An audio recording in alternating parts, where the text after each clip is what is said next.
Seorang insinyur dari Jerman masuk Islam gara-gara ayat Al-Quran. Kebetulan dia seorang arsitek, dia suka sekali menggambar. Maka dia menggambar, dia suka mempertemukan antara literatur kuno sama literatur modern. Salah satu literatur kuno menurut dia Al-Quran.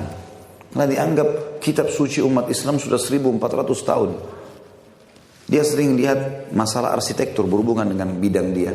Arsitektur dia selalu telusuri, lihat bangunan-bangunan seperti tentang Fir'aun, ada piramida, ada kaum Samud, ada kaum Ad, kaumnya Nabi Saleh, kaumnya Nabi Hud. Banyak diceritakan tentang bangunan. Kemudian satu waktu, dan selalu gambarnya laku, dia mengkombinasikan antara arsitektur kuno dan modern ini.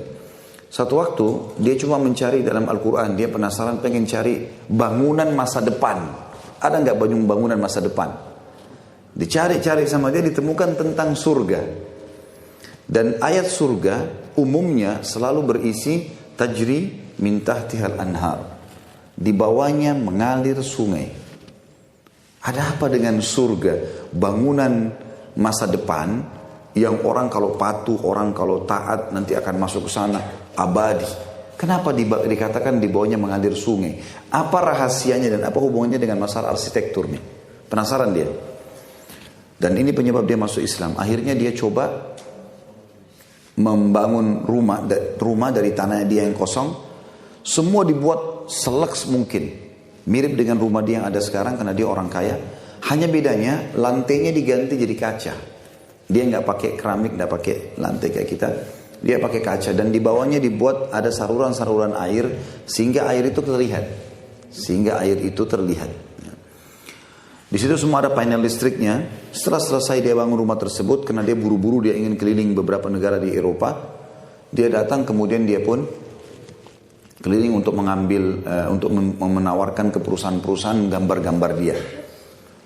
Kurang lebih beberapa bulan dia baru balik ke Jerman. Pada saat dia pulang ke Jerman, sebelum dia pergi ke rumah istrinya, ke rumah dia yang bersama istrinya, dia mampir dari bandara ke rumah dia yang baru.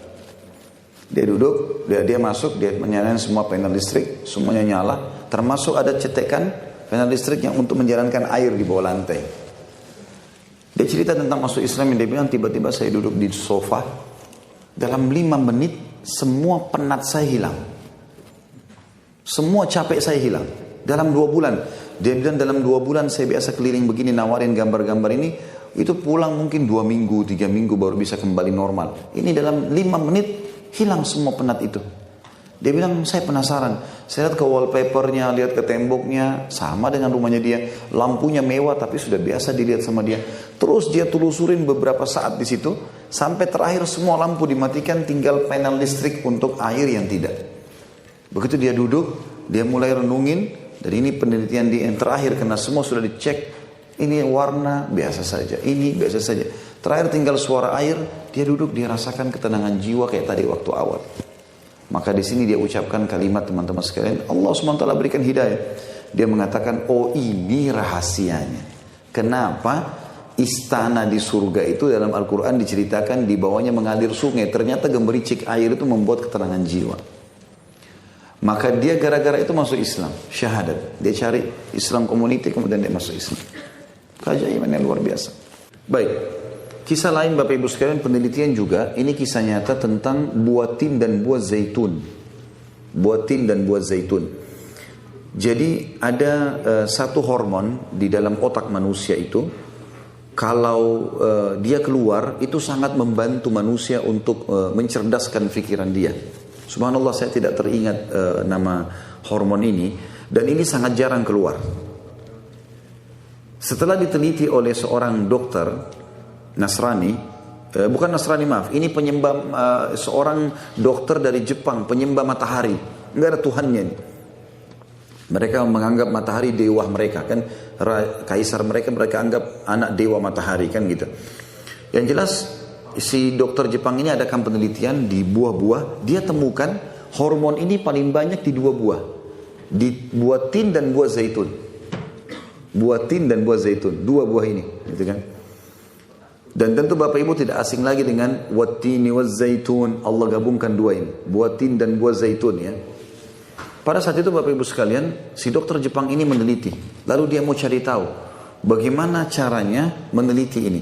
Karena di Jepang buah tin tidak ada, maka dia menghubungi temannya dokter juga spesialis di Saudi. Dia bilang, bisa nggak kamu adakan penelitian untuk buah tin? Ada nggak di negara kamu? Ada, banyak buah tin.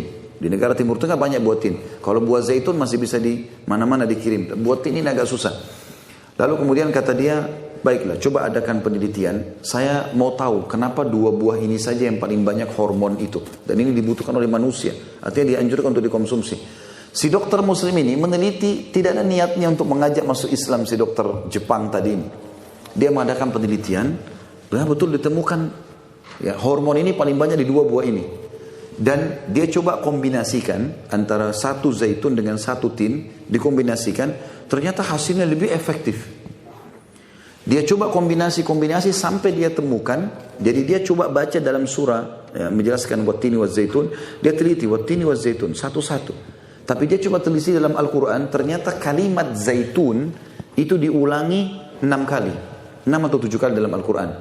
Buah tin diulangi 1 kali saja. Maka dia coba gabungkan itu, dikolaborasikan lagi.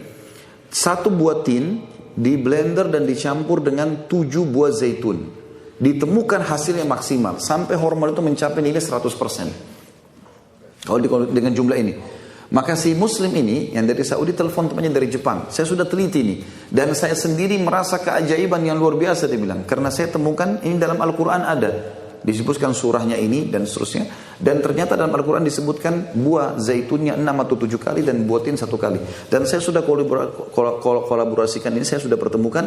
Dan saya temukan hasilnya maksimal, bisa sampai 100%. Setelah si orang Jepang ini membaca Al-Quran, dia tanya masuk Islam gara-gara itu.